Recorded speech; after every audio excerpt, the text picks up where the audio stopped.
sakitlik, mənəvi zənginlik qazanmaq istəyənlər üçün mədəni istirahət növlərindən bəhs edəcəyik. Bugünkü araşdırmamızı sona da izləsəz, biləcəksiniz ki, bu cür istirahət yalnız fiziki yorğunluğu çıxarmır, eyni zamanda dünya görüşünü genişləndirir, bilik və bacarıqları artırır.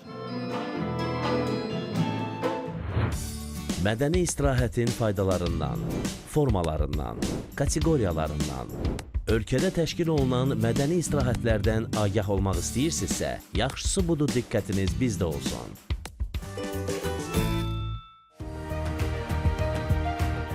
Mədəni istirahət insanın daxili aləmini zənginləşdirir, onun zövqünü formalaşdırır, həyatına məna qatır. Bu cür istirahət həm fərdi, həm də ictimai baxımdan əhəmiyyətlidir. Çünki belə istirahət forması cəmiyyətin ümumi mədəni səviyyəsini yüksəldir, insanların bir-birinə qarşı anlayış və hörmət hissini gücləndirir. Bizim fiziki bədənimiz var, bizim ruhumuz var və düşüncəmiz var da. 3 kompleksdən ibarətik. Biz fiziki olaraq səhər dururuq, gedirik, görüşlər, layihələr, hər hansı bir... Və nəticədə nə alırıq? Bu əməyin qarşısında biz pul alırıq. Və bu pulu özümüzə xərcləyərək ruhumuzla bədənimizin vəhdəti yaranır, ruhumuz dincəlir. Biz konsertdən çıxırıq, mənəvi qida alırıq. Mədəni istirahəti sevən insan cəmiyyətin inkişafında mühüm rol oynayır. Çünki o, düşüncələrinə görə fərqlənir, həm də daha məsuliyyətli olur. Eyni zamanda mədəni tədbirlərdə iştirak etmək, həmçinin tarixi yerləri gəzmək insanda vətənpərvərlik hissini gücləndirir. Mədəni istirahət əsasən 2 yerə bölünür, fərdi və kollektiv. Fərdi mədəni istirahətə kitab oxumaq, musiqiyə qulaq asmaq, rəsm çəkmək, yazı yazmaq, film izləmək və s. aiddir. Bu cür istirahət insanın daxili aləmini zənginləşdirir, şəxsi maraq və zövqlərinə uyğun olur. Fərdi istirahət etmək üçün bu artıq insanın maraqlı insan olduğunun göstəricisidir. Hər bir insan özü ilə vaxt keçirə bilmir. İnsan var ki, tək olur, ürəyi darıxır ki, mən tək neyniyim? Niyə? Çünki bu çox maraqsız insandır və özü üçün belə maraqsızdır. Özü üçün maraqlı olan insan yalnız özü ilə vaxt keçirə bilir. Məsələn, kitab oxuyarkən siz 10 dəqiqə kitab oxuduğunuz zamanda sizin kortizol dərəcəniz, yəni stres qarmonunuz 60% aşağı düşür. Siz rəsm çəkirsinizsə, sizin qeyri-adi bir bacarığınız olmalıdır, istəyiniz olmalıdır, sizin bir fantaziyanız olmalıdır. Siz bir digər, nə bilim, Rembrandtdan, Michelangelo'dan, kimdənsə bir xəbəriniz olmalıdır ki, siz ondan da bir bəhrələnəsiniz. Ona görə təbii ki, fərdi istirahət növü artıq müəyyən inkişaf mərhələsinin göstəricisidir. Kollektiv mədəni istirahət isə bir neçə insanın və ya qrupun birlikdə keçirdiyi mədəni istirahət formasıdır. Məsələn, teatr, konsert, kino, sərgi və muzeylərə getmək, mədəni tədbirlərdə, festivallarda iştirak etmək, tarixi yerləri birlikdə gəzmək. Bu cür istirahət həm insanların sosiallaşmasına, həm də ictimai münasibətlərin möhkəmlənməsinə kömək edir. Egregor deyilən bir söz var. Egregor eyni hadisənin, eyni emosiyanın minlərlə insan tərəfindən eyni anda yaşanmasıdır. Və əgər görsək ki, məsələn, Imagine Dragons qrupunun ən möhtəşəm konsertlərdən biri idi də, Olimpiya stadionunda 60 min nəfər əsasən 1-2 mahnıya görə gəlib və onların istədiyi mahnının ilk notu səslənəndə onların eyni vaxtı, eyni hissi yaşamağı möhtəşəm bir aura, enerji mərkəzi yaradır. Və bu hissləri yaşayandan sonra niyə konsertə gedən insanlar və getməyənlər var? Çünki konsertə gedərək bu hissləri yaşayan insan artıq bu dadlı yemək kimi, sevimli ailə üzvlərindən, dostlarla keçirilən bir vaxt kimi, bu da sənin bir həyatının ayrılmaz bir hissəsidir. Bu da səyahətə bərabər bir məqamdır. Mədəni istirahətdən söz açmışkən sizə sentyabrın 30-da baş tutan Murad Arifin 3-0 konsertindən danışmaq istərdik. Zövqün, nostaljinin zirvəsi sayılan bu konsertdə tamaşaçılar Murad Arifin səslə, sözlə və jestlə qurduğu əlaqədən zövq aldı.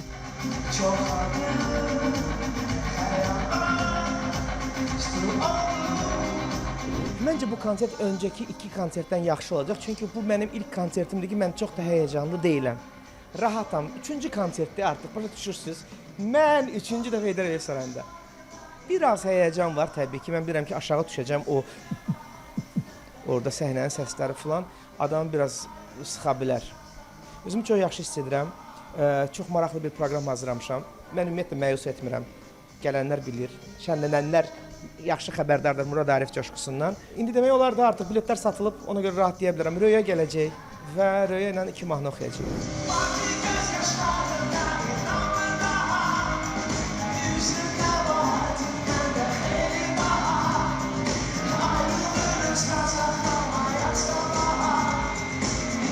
Mən çox uğurlu konsert gözləyirəm Muraddan. Çox talantlı, sevdiyim bir kolleqamdır. Həm insan kimi də onu çox sevirəm, çox ziyalı, çox kübar bir insandır. Mahnılar da hamısı hitdir, çox sevilir və mən özüm də çox bəyənirəm, sevirəm. Bugün ona uğurlar arzu edirəm.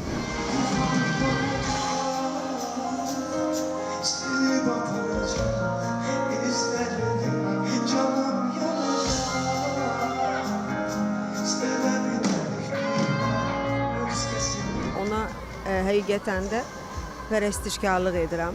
Onun bu sənətdə ucalmağını, hər pilləsini çox böyük sevinclə, çox böyük qürurla izləyirəm və bu məni çox sevindirir, hətta stimul verir.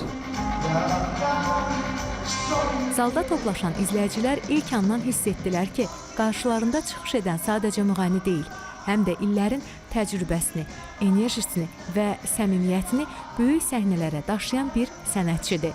Təsadüfi deyildi ki, hər mahnı bitəndə alqış sədaları daha da güclənirdi.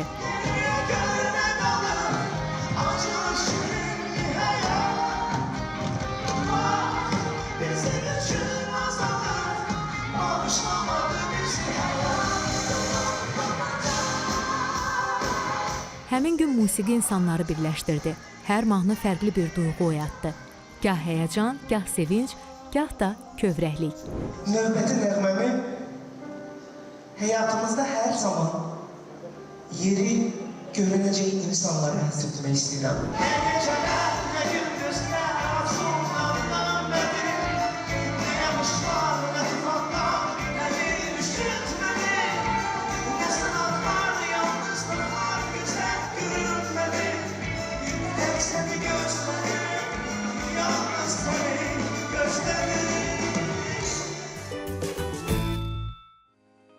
Fitnessa gedəndə sizin həyat keyfiyyətiniz dəyişir. Eləliklə də siz hansısa tədbirlərə, mən öz konsertlərimdə, dostlarımın konsertlərində, yəni mən Azərbaycanda ən aktiv təşkilatçılardan biri deyiləm. Mən daha çox xaricdən müğənnilər gətirirəm, amma Azərbaycanda yerli ifaçıların konsertlərini, tədbirlərini edən kifayət qədər mənim dost təşkilatçılarım var və biz tədbirlərə gedəndə eyni simaları tez-tez görürük. Çünki bunun zövqünü yaşayan insan artıq bunsuz bacarmır. Siz bir dəfə gəlib hansısa, bugünkü gün opera studiyasında 15 manata biletlər var. Yəni orada gündüz seansları daha ucuz olur. Yəni səhər var, günorta var, axşam. Yəni 15 manata siz gedib şanson musiqisinə qulaq asa bilərsiniz, zövqünüzdən asılı olaraq. 15 manata siz hansısa kinoteatra gedə bilərsiniz və orada aldığınız kukuruz artıq içəcək o qazlı şirin içki ilə. O 15 manata eləyir 35 manat. Amma siz hansısa kinoya baxdınız. Amma burada təbii təmas var, burada akustik versiya var, burada sevdiyiniz mahnını bir ifaçı ilə oxumaq var.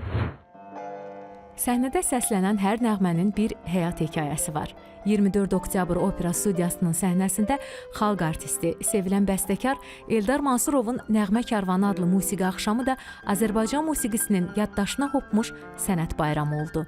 O deyə bilər ki, sonuncu dəfə mən 2001-ci ildə mahnılarımla ibarət konsert eləmişəm. Ondan sonra mən mahnı konsert eləməmişdim. Yəni, belə böyük bir, deyəlim ki, məsafədən sonra birinci dəfə mahnılarla bağlı yenə konsert edirəm. Amma bu konsert, o biri konsertlərdən fərqlənir. Yəni ki, o vaxt mən konsertləri verəndə birinci dəfə artıq da tanınmış ifaçılarla verirdim konserti. Bu dəfə amma mən sırf gənclərlə işləyirəm. Yəni ki, gənclərə daha çox üstünlük. Hələ o vaxtlar gənclərə üstünlük vermişəm. İndi o xalq artistləri, əməkdar artistlərdir indiki gənclər, yəni o vaxtın gəncləri. İndi hamısı tanımışıq da, deyərdim ki, özlərini ulduz sayan oxuyanlardılar. Bunlar amma hələ ki, doğrudan çox cavandılar, baxırım çox istedadlıdırlar. Nəsə məni yeridən həvəsə götürdülər və mən həvəslə fikirləşdim ki, bugün gənclərinin də belə bir konsert edir. Aramızda nə qalır ki, bir keçilməz dərya var. Hələ çox göynəyəcək, Həsrətin yeri Sənsiz darıqdım düşər Yenə də sevgilim Yaxşı konsertlərə maraq var, yaxşı ifaları dinləmək istəyən tamaşaçılarımız var. Qaldı ki, Eldar müəllimin konsertinə artıq 3 aydır ki, bu iş gedir. Yadımdadır ki, Eldar müəllimi ilk olaraq təklif edəndə ki, sizin mahnılardan ibarət konsert eləmək istəyirəm. Eldar müəllim bir söz dedi. Mənim konsertimdə bu dəfə populyar, illərini səhnəyə verən ifaçılar olmamalıdır. Mən istəyirəm gənclər olsun və gənclərə dəstək olun. Və sevə-sevə də bunu dəstəklədik bu fikri. De hardasan əzizim Səni bunu da bilmirəm Konsert boyu tamaşaçılar tanış melodiyaları dinlədikcə xatirələrin, sevginin və musiqi zövqünün saf olduğu dövrlərə qayıtdılar. Eldar Mansurovun bəstələri zaldakı hər bir insanın qəlbinə yol tapıb, musiqi ilə ruhlar arasında görünməz bir körpü qurdu. Müxtəlif yaş qruplarının olduğu zalda hamının qəlbində eyni hiss hökm sürürdü. Fərəh, qürur və minnətdarlıq. Ayrıca baxır ocağa Sevgi adlı bir ağacı Budaq məndə, barı səndə Oyatma ben ölşənim Kol dibində ayaz var Mən mahnını özüm yazıb, özüm qulaq asmıyorum. Siz də fikirləşməli edin.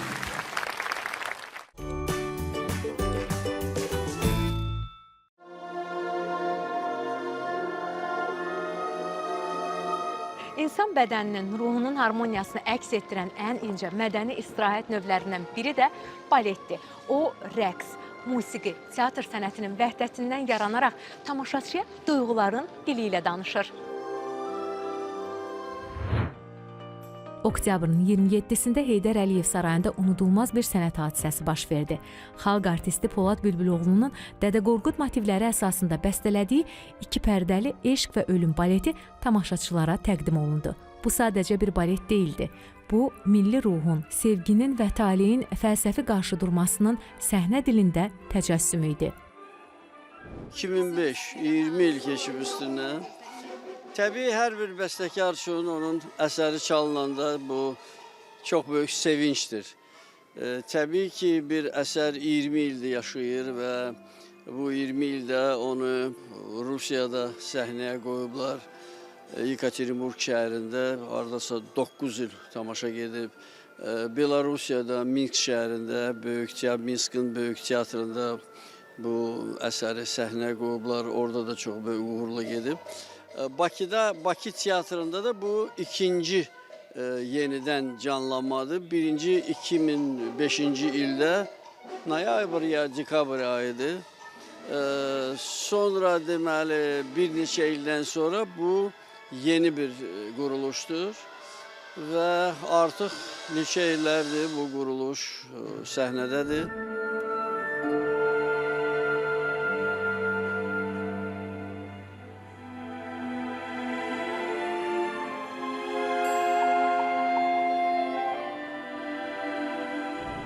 Bu günləri düşünürəm ki, bizim tamaşaçılarımız üçün də çox xoş olacaq. 20 ildən sonra yenidən Eşq və Ölümü izləmək. Uğurlar sizə.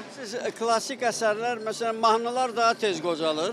Amma belə əsərlər daha davamlı səhnədə qalır. Mən çox sevinirəm ki, 20 ildən sonra da biraz qeyri-təvəzzükar olsa da, amma tam belə müasir səslənir. Və ümumiyyətlə Azərbaycan musiqisində Qara Qarayevin baletləri, Fikrət Əmirovun baletləri, Arif Məlikovun Məhəbbət əfsanəsi bilirsiniz ki, çoxlu ölkələrdə səhnəyə qoyulub və mən çox şadam ki, mən bu ənənələri davam etdirirəm. Uğurlar sizə. Sağ olun.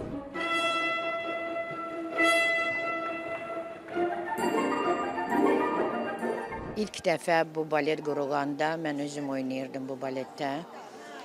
Bir kraliçanı oynayırdım və çox möhtəşəm bir musiqidir, möhtəşəm bir baletdir və ümid eləyirəm ki, bu balet tarixə yazılan bir baletdir və həmişə yaşayacaq və Polad Bülbüloğlu bu əsəri yazanda sırf balet üçün yazıb və orada Dövlət Rəqs Ansamblı və Opera Balet Teatrı premyerada iştirak edib. O vaxtı bu baletlə biz böyük teatrda, Kirovski teatrda hər yerdə gəzdik və premyeranı iştirak elədik. Amma bugün böyük belə gözəl, möhtəşəm Heydər Əliyev zalında Opera Balet Teatrı yenidən bu quruluşu göstərəcəklər və ümid eləyirəm ki, çox uğurlu olacaq.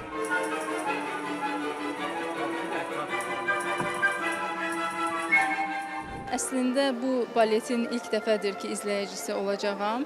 Ona görə də özüm üçün də çox maraqlı gəlir, amma bugünə qədər sözsüz ki, yəni saysız hesabsız dəfə balet izləmişəm.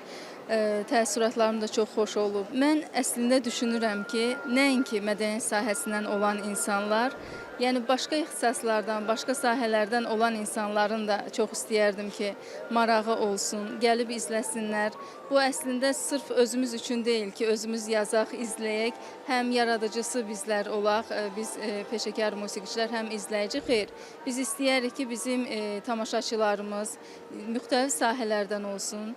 Bu bizdə daha da, necə deyim, müsbət bir təsir yaradar. Ona görə də daha çox insanları cəlb etmək istəyərik belə baletlərə, belə tədbirlərə. Nə deyə bilərəm? Çox xoşdur. Yəni sizin də sözünüzə qüvvət. Əsl mədəni istirahətdir. Yəni həftə ərzində işlərimiz nə qədər çox olsa da, belə yerlərdə biz sanki özümüzü tapırıq, öz mənəvi dünyamızı tapırıq. Ona görə də bugün burada olmaqdan çox şadam.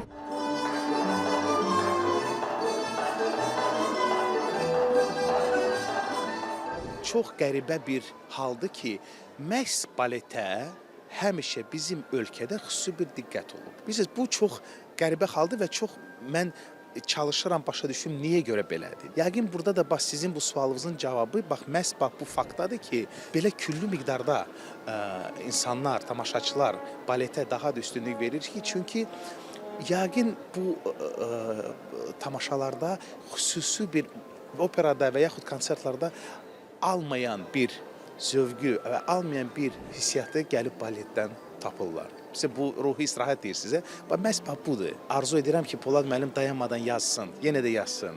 Çünki hələ enerjilidir, Allah ona can sağlığı versin və daha da çox əsərlər bizə versin və biz də onları yüksək səviyyədə səhnəyə qoyaq.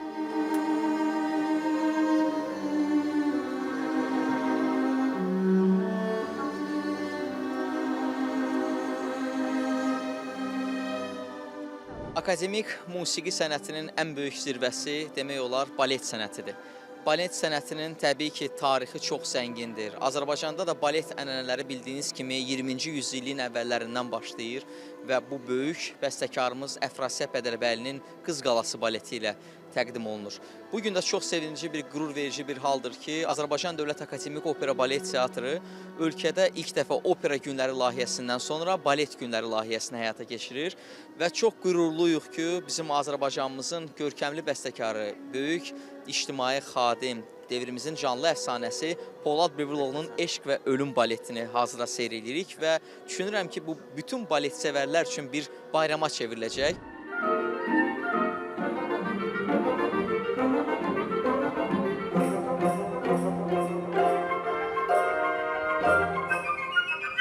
Nəyə görə izləyicilər mədəni istirahət deyəndə məhz baleti seçməlidir? Balet sənəti ən böyük, belə desək, bir mənəvi, bir ruhi bir qidadır.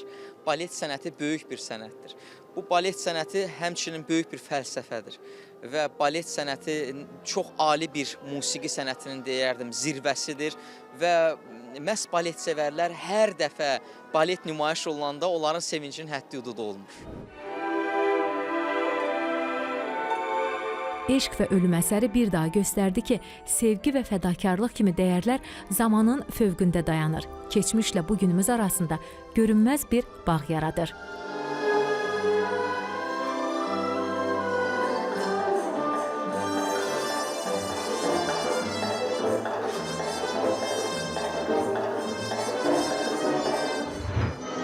...24 oktyabrda isə Azərbaycan Dövlət Akademik Filarmoniyasının səhnəsində Üzeyir Hacıbəyli adına Azərbaycan Dövlət Simfonik Orkestri çıxış edib. Mədəni istirahətini, klassik musiqini canlı dinləməkdə keçirməyi sevənlər üçün həmin gecə sadəcə musiqi axşamı deyildi.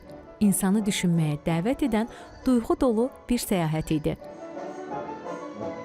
konsertə hazırlıq biz mən əsəri əvvəlcədən götürürəm və məşğul oluram, baxıram və ondan sonra bizim orkestrin dirijoru ilə Fərhad Xudiyev çox gözəl dirijordur. Bir yerdə məşqlərə başladıq və bu məşqlərimiz 4 gün keçdi, artıq 4 gün məşq elədik. Və ondan sonra biz konsertə hazırlaşdıq. Əlbəttə ki, gözəldir, maraqlıdır. Əsər çox fərqli əsərdir. Onu demək istəyirəm ki, və Azərbaycanda ilk ifadır. İnşallah siz də eşidərsiniz konsertin nə qədər fərqli olduğunu. Burada bir çox xarici əsərlər var. Həm caz, həm klassika, bəli, mənim çaldığım, ifa etdiyim əsərdə də bir çox ölkənin stili var.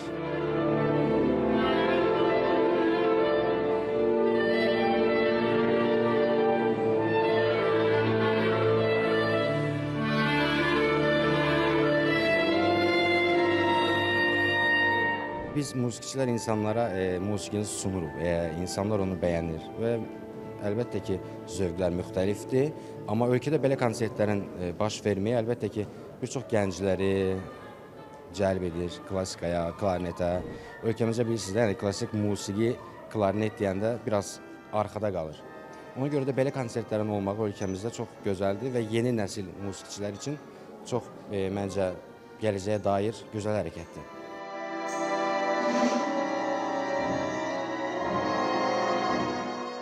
Ən gözəl gün bəlkə də o səhnəyə çıxdığım gündür. Ən gözəl gün, ən həyəcan verici insanlar. Düzdür, mən 6 yaşımdan musiqi ilə məşğulam, artıq 24 ildir musiqi ilə məşğulam. Məndə həyəcan deməzdim. O konsert günü, o yaranan istək, insanların qarşısında o ifa etmək, o alqış səsini duymaq bir musiqiçinin ən böyük hədiyyəsi o ifasından sonra o eşidilən alqışdır. Əgər o varsa, musiqiçi üçün həyat ən gözəl həyatdır məncə. O səhnənin işıqları əlbəttə ki, musiqiçiyə çox xoş bir ab-hava yaradır.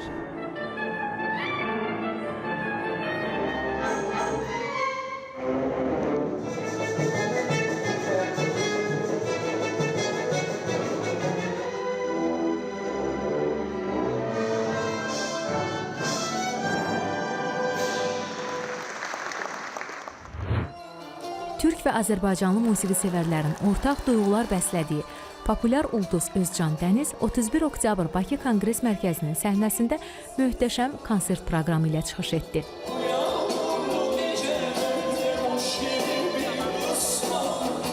Artıq bu 3-cü ildir ki, 3-cü dəfədir Özcan Dəniz konsertini eləyirik. Düzdür, birinci dəfə tam ürəyim istəyən kimi olmamışdı, amma ikinci, üçüncü dəfə bu ilə bildiyiniz kimi bir ay yaxındır ki, bizim biletlərimiz bitib. Düşünürəm ki, daha tələb. Əslində ikinci gün daşımağı düşünürük, amma növbəti bir tarixdə, yeni tarixdə elan eləyəcəyik. Konsert hazırlıqları yaxşı gedir. Proqram ortaq formada hazırlanır, onlar tərəfdən gəlir. Bizdə də insanların müəyyən mahnılar var ki, bunlar hansı ki, biz belə deyək də uşaqlığımızdan bilirik. O mahnıları da biz tövsiyə edirik ki, insanlar bu mahnıları istəyirlər. Demək olar ki, bütün mahnıları bizim bildiyimiz və yeni mahnılar hər birini səsləndirəcək yəni.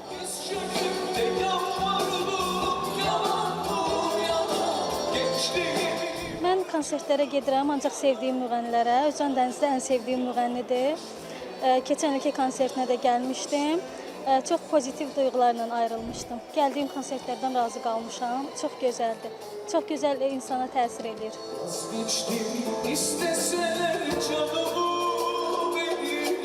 Bacardığım qədər gəlməyə çalışıram. Özcanın fevral ayındakı konsertində oldum. Çox bəyəndim, həddindən artıq. Özüm də bəyənirəm ifalarını da.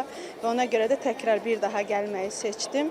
Həqiqətən də dəyər verilən məbləğ. Çünki onun o enerjisi bütün ümumi səhnəni coşdurur. Və bizdə də maşallah təşkilatçılıqda çox gözəldir, çox bəyənirəm. Mədəni istirahətin bu formasını seçən tamaşaçılar təkcə musiqi tədbirində deyildilər. Bu, hisslərin və nostaljinin birləşdiyi unudulmaz bir sənət bayramı idi. Mən konsert təşkilatçılığı ilə niyə məşğulam?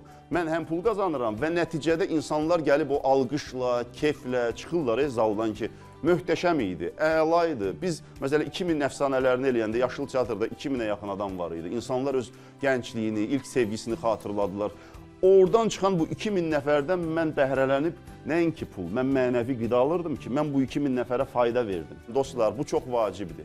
Bu necə ki, internetsiz deyilsiz, yaşaya bilmərəm. Necə ki, təbii ki, qida rasionumuza biz fikir veririk. Millət olaraq biz çox yeyib içən insanlarıq. Yəni, insan baxırsan ki, axırıncısını yeməyə verir və ya yeməkdən zövq alır. Və bununla bərabər mənəvi qidaya da pul ayırın və mənəvi zövqü də almağı bacarın.